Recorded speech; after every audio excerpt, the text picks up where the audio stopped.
Throughout my years in business, I was following the pricing formula that was taught to me by my jewelry mentor, but is also widely accepted throughout all jewelry resources that I found online and through jewelry schools. I spent years and years spinning my wheels, selling more and more product every year, but never making a profit. It wasn't until I met Dan here, who really showed me a mind-blowing new way of pricing, that I was finally able to make a real profit with my business. I have invited him here today to share this same pricing formula with you, but also to answer a few questions that beginning jewelry designers make and try to save you from making some of the mistakes that I made. If you take one thing away from this course, I hope it's this. So Dan, welcome. Thank you. Like I said, you've been a really integral part of my jewelry success. So I'd just like to have you tell the audience a little bit about yourself and your background. Sure. I have been in wealth management and financial planning for 20 years now. Oh my God. Beyond that, about 4 or 5 years ago, I went into media. And so I still have my wealth management practice. So I learned a lot there, taught a lot of people about finance, managing their own wealth and that whatnot. But about 5 years ago, I decided I want to do more work around founders and business owners, and really kind of started a completely separate business called Founding Austin, where I go and talk to founders as yourself and share their stories, because the idea is to help those around see themselves as maybe business owners, and what do you have to face to do that. So we've done that. I've got a podcast called Masters and Founders. I've got a network of about a dozen podcasts, and we're now producing corporate podcasts for businesses. So yeah, that's awesome. Yeah. So the jewelry industry pretty much accepts this idea that the way to price your jewelry is to take your cost of goods, multiply that by 2 to get your wholesale price, and then multiply that wholesale price times 2 to get your retail price. What exactly is wrong with this type of blanket multiplication? Well, I don't want to say that one's right or one's wrong. I just feel like everything's in communication. A lot of times when you think cost of goods, what do you think when you say that? If you don't have a really good understanding of what that means, that's where the devil's in the detail. Because a lot of times if you're a hobbyist and you're making a piece of jewelry, you think, well, the cost is the price of what I paid for this metal and the hours that I've done. And that's my cost of good. I'll multiply that times 2 or 4, and I've got my pricing. That's where the errors are made, because cost of good means a lot more than that. Especially when you're trying to rent a studio, rent space, tools, education. There's a lot of investment that goes into a business that you have to include into your cost that most people do not do. And so I'd rather not take a one-shot, here's a formula and here's how you fix it. It's let's do the work and understand what it costs to run a business, and those are your expenses, and then we move from there. So you are the first person to ever say the words expense allocation to me, which was really life-changing. Can you explain that a little bit? Well, I use that term specifically in our conversation to explain the difference or help define the cost of goods and other expenses that go. So expense allocation I would look at all the other things that are not just the pieces of jewelry. So the investment that it takes to run a business, employees, health insurance, what's your growth model look like? How many stores do you want to open? All of these things that it takes to run a business, taxes, retirement planning for yourself. All of these things are expenses that your business has to come up with, and so I use those terms to define all the other things that kind of helps you understand it's more than just the price of the metal and the labor.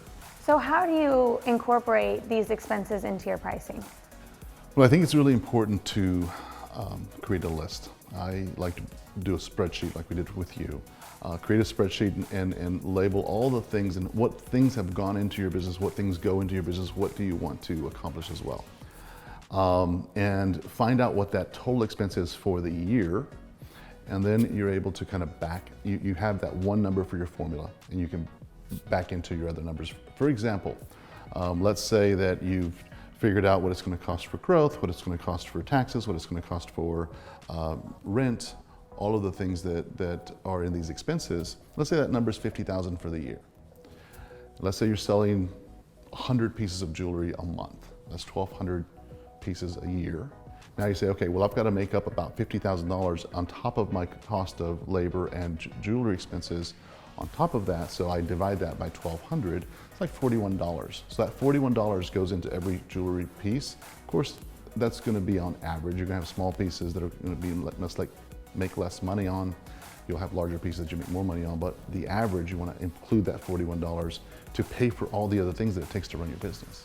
Yeah, one thing that you told me that really stuck with me is that if you plan on growing your business, that type of growth money has to be put into your pricing today or it will never be there, which was just kind of like, duh, but I never ever thought of that. So how do you actually determine what is your real just cost of goods or labor costs? So again, this takes a lot of work going, but it starts with building the spreadsheet and line item and line item and line item. You have to go every single line item. So how many employees do you have? You put the labor cost there. What's it cost to rent? What are my taxes for what I'm paying?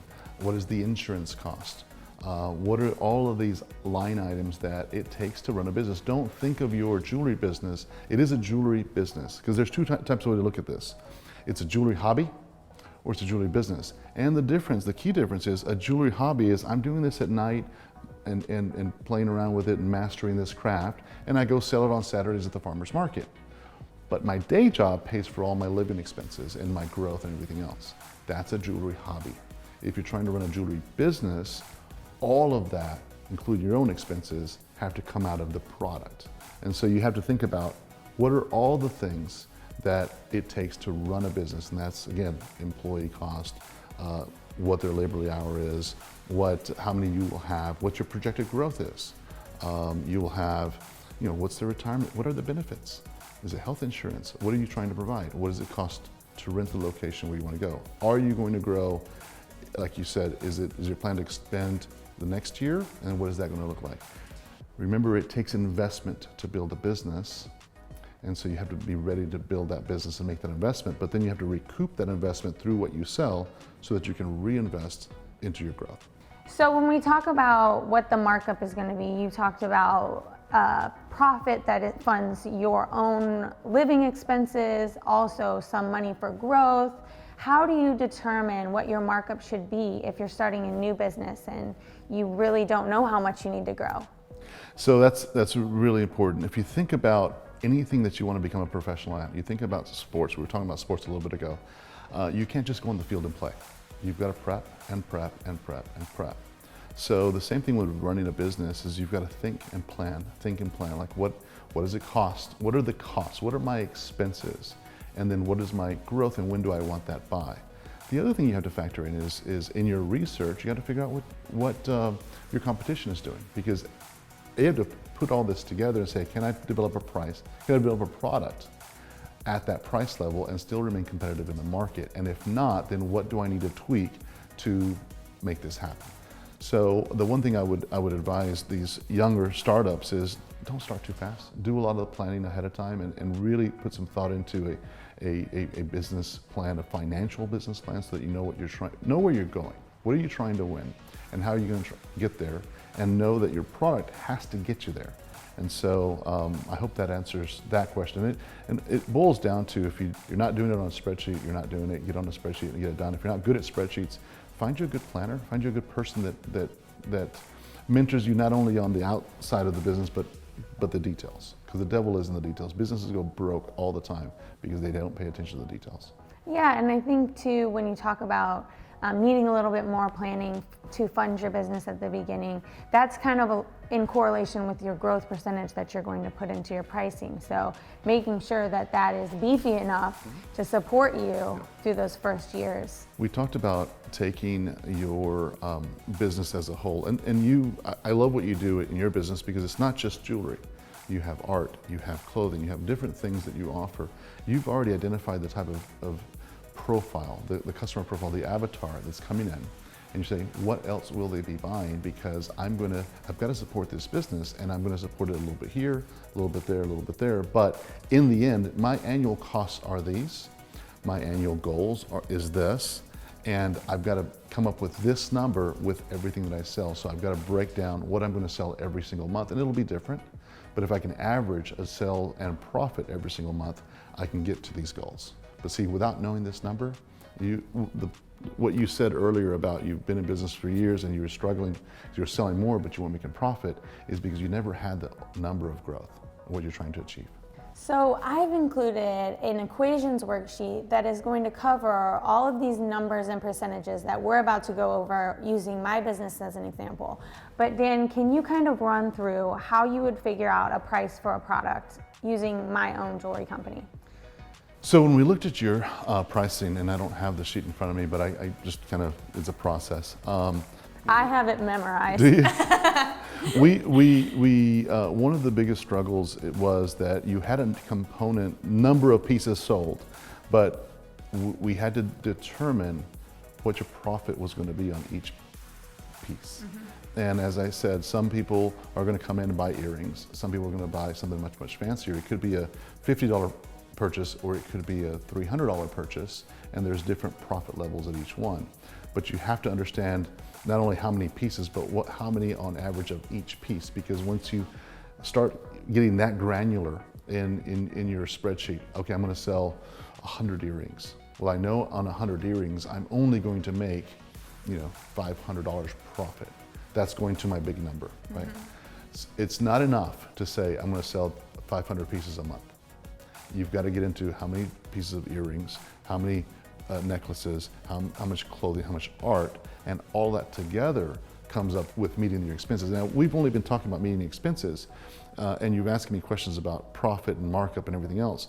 And the reason I harp so much on expenses is because that's the first number. You know, when you start in a math equation, you have that first number. Your first number is going to be your expenses. That's what you have to meet. And so above that, you can figure profit and growth and everything else. But in order to keep the doors open, you got to meet your expense number. Yeah, that's just the break even. Exactly. And so when we built your spreadsheet, the very first thing I wanted to do is find out, how do we keep your doors open? And by keeping those doors open, then what do you want to do next? Do you want to grow into another location, what do you want to do? So there's the base number, and then there's all the pluses that you want to do. And then we come up with that last number and say, okay, this is the nut for the year that has to be made on all these components. Is it feasible? And it's very important to say, is it feasible? Because this is when you look at your competition. You can't sell a piece of jewelry for $1,000 that someone can buy somewhere else for $300. Right? Yeah. However, equally as important is understand your competition. Remember, we first talked about two kinds of jewelry people, jewelry hobbyists and jewelry business owners, right? Do not set your competition. If you're a jewelry business owner, do not set it with your jewelry hobbyist. You'll never keep up because they don't have the same expenses. They still have a day job to pay for everything. Yeah. You don't. So remember that when you're pricing things, who your competition really is. And so hopefully that shares how the thought process of going through the spreadsheet that you're providing is start with your expenses, and then you do your add-ons on top of that. I had the additional component of selling at both wholesale and retail. So in the end of my spreadsheet, we actually came up with two numbers. Right. And the initial result of our spreadsheet calculation was actually my wholesale price. That was my minimum price that I could sell my jewelry for to cover my expenses for running my business, the cost of making my goods, and all the profit I needed to make. And then that was doubled to retail. So I think it's really important too for new jewelry designers to, when they get that first dialed down price, to look at that and say, is one of my goals to sell wholesale? Because if so, the price I need to be meeting is actually 2 times that for the retail marketplace, which is kind of crazy sometimes. Well, here, this answer is going to be a little bit variable, but I'll explain why. When you're a new jewelry designer and you want to go to wholesale, you have to talk about who your partners will be. Who are these wholesale partners, and what is their volume? And then what are they already used to, right? You start with that, and that's research. That's part of your, before you get started, let me do this research, right? If a business owner is already used to getting it at a certain price, then you got to take that price and back in your numbers, see if you can make that, see if it's going to be a good partnership, because sometimes they're not, and right. You need to be able to walk away from those. So my first piece of advice is do the research, see what the market's already doing, and see if you can fit it within that. It's always better not to reinvent the wheel if you don't have to. But secondly, think about what a wholesale versus a retail really is. Wholesale is saving you marketing dollars, because the only difference between a wholesaler and your retail price is that I'm having to bring customers to my store and I'm having to spend money doing advertising to do that. But if I go sell a bunch of product to a wholesaler, I don't have to worry about that. So typically whenever I do these type of deals for ourselves, I look at what we spend on marketing. A typical business, 25 to 30% you earmark for marketing to attract those customers. If I don't have to spend that, and let's say I'm working with you, I automatically just pull that off the budget and then I pass that savings on to you and you go make that. If that's enough for you, now you're the partner and you might say, well, 25, 30% is not enough for me, then I work with you, depending on your volume. If you're selling 10 pieces a month, or if you're selling 1,000 pieces a month, depends my flexibility on what my pricing will be with you, because 10% is not going to, 10 pieces is not going to save me a lot of money. 1,000 pieces, you're going to be a really good partner. So I will bend and find in my spreadsheet what other things I can cut to make this partnership work. I want to point out, this is why the whole 2 times your markup is this is why it doesn't work, because it's very specialized to the partner. So if you're just starting out and you have no data on what your expenses are going to be, this is your first day in business, for example, how can you do pricing? I'll go back to my earlier answer Okay. and say you shouldn't be in business. Because if you haven't done your research, what are you doing opening the doors? Spend a good year. Like, it's the same thing as saying, today's the Super Bowl, and it's the same thing as these players are just walking on the field. It would never happen. These guys have played years, spent years to develop. Think about the kid that was like running drills when he was 6 years old to be able to make the Super Bowl today. If you want success in your business, don't rush it. Do the planning. Go back and talk to people like yourselves. Take courses like this course. Understand what it needs to happen. Talk to mentors, talk to financial planners that specialize in business, and do the work. And understand that whether it's your first day, let's say you've done all that work, and whether it's your first day or your 10th year anniversary, the cost of operating your business is the same. You have to price your merchandise as the same. It still has the same load to your business. Your price should not fluctuate because it's your first day and your 10th year in business. And actually, my expense allocation personally gets smaller every year as I sell more, but most of my expenses stay the same. Right.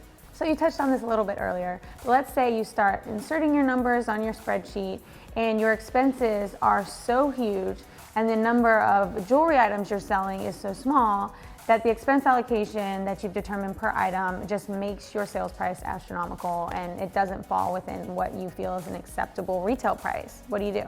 Well, then your business would fail if you go that forward, right? It is a formula, and with a formula, there's several factors that can change, right?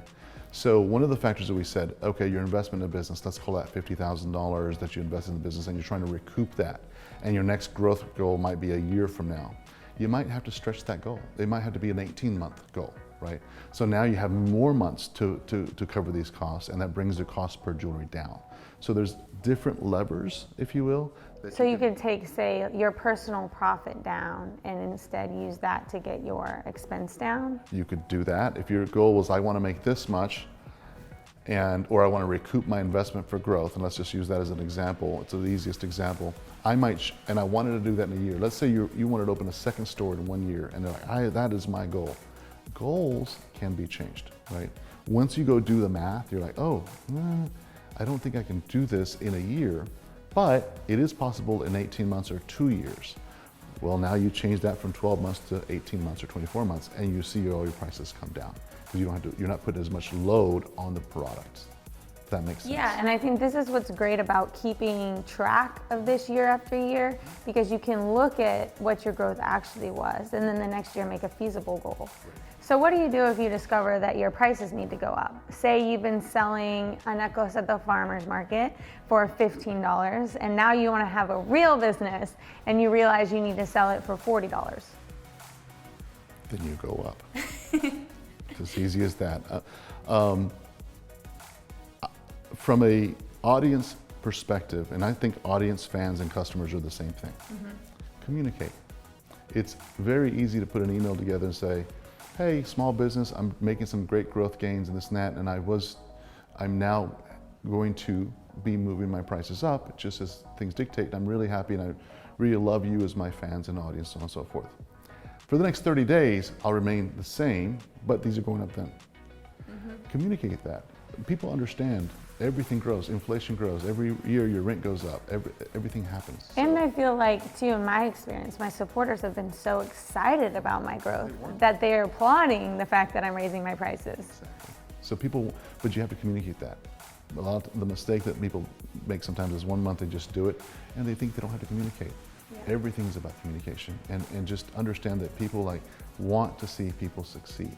And so do that. Now, along with that, I'd say, don't do that so often that people don't think you're competent. You might do that once every couple of years if that happens, but try to model it and keep track of it every single year and make minor adjustments. And you don't have to make that email go out if you're raising by 2 or 3%.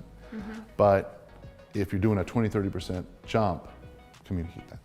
Yeah, in the jewelry industry, we have a lot of things in terms of our actual materials costs that do fluctuate, like the cost of metal, gold, and silver industry. So I always reach out to my vendors at the beginning of the year and ask them, can you lock this price in for me for the year, which is really helpful. So what you're doing, and I'm going to get a little bit technical and a little bit nerdy on the wealth management side, you're doing a futures contract.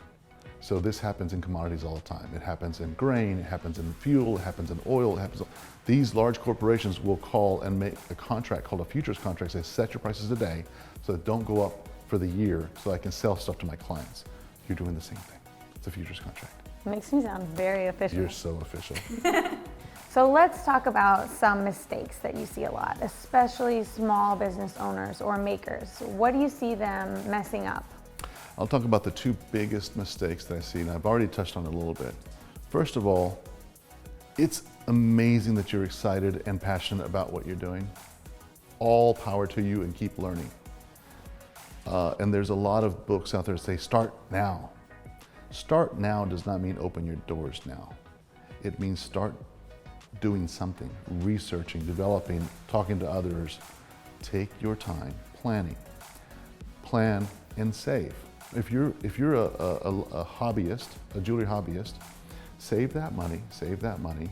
You're still working for someone else, save that money, get investors, and put that together. The biggest mistake is people don't save enough to start. And then 2, they commingle their expenses. They say, okay, I got $50,000, but now I've got to live off that and it's for my business. Your business entity and yourself are 2 different entities. Your business will have its own surprises that you need to have a savings for, and you will have your own surprises you need to have a savings for, so keep that separate. The second biggest thing that I see a lot of businesses, not just startups, is as a founder, they're so excited and so passionate about what they do. That's all they focus on. And they have this thing, if I build it, they will come mentality. Software designers do this, everybody does this. And the truth of the matter is that just does not happen. So in your allocation process, make sure that you have 20 or 30% of money that goes towards marketing. You have to attract that audience. You have to communicate with the audience on a regular basis. They have to get to know you. There's statistics that say you have to touch them 7 times before they walk in your door. Well, that costs money. So if you have spent, and I talked to a guy the other day that spent $4 million developing software, but he didn't have $12,000 to build a marketing budget. I'm like, well, that's a shame. You should have spent $3,500,000 doing your software and spend $500,000 on marketing. Yeah. Because you gotta be the honey to attract the bees. And a lot of times too with the marketing, it's a lot of trial and error and evolving. So you're going to spend a lot trying to figure it out at first. But if you have no budget for that, then you might as well not open the doors. Yeah. So if you could give new jewelry designers one piece of financial advice, what would it be? Research and don't be afraid to ask for help, and do a lot of that ahead of time. So talk to mentors, talk to a good business financial planner, somebody that understands business, and talk to business owners that have had success. You don't want to buy a course from someone that's not doing it. There's some people out there, I'm a coach, and they just read a course and they just created a course and sold it to you, but they have no business success. Talk to the people. The reason that we built the magazine, Founding Austin, is I wanted to go interview people that have been through the fire, people that have done the good, bad, and the ugly, and tell us all of it, because that's where you learn. You learn in the failures, not the successes. So it's important to talk to someone that's gone through that can tell you where the pitfalls might be. And all you're trying to do as a startup, you're going to have failures. But if we can kind of get you that boost to have less of them to begin with, and it'll help you make more successes later. Yeah, I think a lot of beginning designers, they think, I don't need a financial planner because I don't have any money. And it's like, oh, actually, you need to have a financial planner to get you the money in the first place. So I think that's really important for new jewelry designers to understand that their mentorship with their finances starts before they make any money. It's the first step. Yeah, you gotta know where to go. Yeah. And it's called a financial plan for a reason. You're planning to get the finances. So how can everybody get in touch with you? Yeah, our wealth management is at nestfinancial.net. My email address is dan@nestfinancial.net. Our magazine is foundingaustin.com, and my email address is dan@foundingaustin.com. Thank you.